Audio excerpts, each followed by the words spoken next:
బీజేపీలోకి కమల్నాథ్ తనయుడు ఢిల్లీకి చేరిన ఆల్రెడీ ప్రధానమంత్రి నరేంద్ర మోడీని కలిసిన ఫోటోలు కూడా వచ్చినాయి. రాజ్యసభ సీటు ఇవ్వకపోవడంపై బీజేపీలో చేరితే అనేటువంటిది కూడా ఈ కమల్నాథ్ ఇట్లా చేర్చుకుంటారు అనేటువంటి చర్చ కూడా ఒకటి మొదలైంది.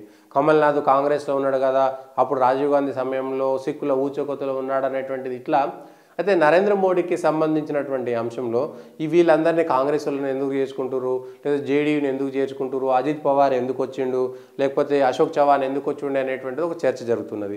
ఎందుకు వచ్చిండు అంటే మనకు ఒక ఇతిహాస చరిత్ర మనకు తెలిసిందే. ఇటు ఏది పాల సముద్రంలో అమృతం రావాలంటే ఇటు రాక్షసులు అటు దేవుళ్ళు కలిసి కవ్వం చిలికిర్రు.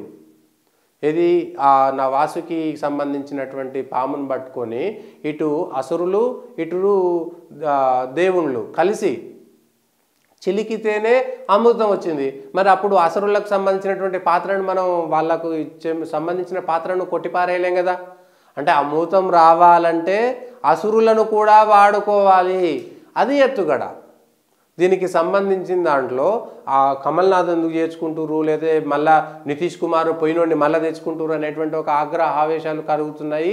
భారతీయ జనతా పార్టీకి సంబంధించినటువంటి నాయకులపైన ప్రశ్నలు సంధిస్తున్న దాంట్లో బీజేపీ నరేంద్ర మోడీ వ్యూహం ఈ విధంగా ఉంది.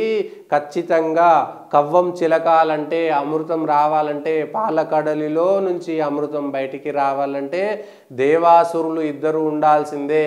దేవుళ్ళు అసురులు కలిస్తేనే పాల సముద్రం చిలికిరు, అమృతం బయటకు వచ్చింది. అమృతం ఎవరికి వచ్చింది, విషయం ఎవరికి పోయింది, ఎవరు ఏం జరిగింది అనేటువంటి విషయం మనందరికీ తెలిసినటువంటి విషయమే.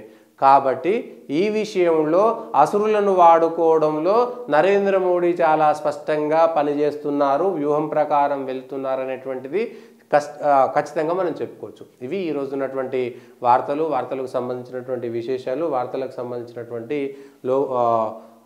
వార్తల వెనక ఉన్నటువంటి వాస్తవాలు. దయచేసి పొలిటికల్ వాయిస్ను సబ్స్క్రైబ్ చేయండి, లైక్ చేయండి, షేర్ చేయండి, కామెంట్ చేయండి. మీ మద్దతును పొలిటికల్ వాయిస్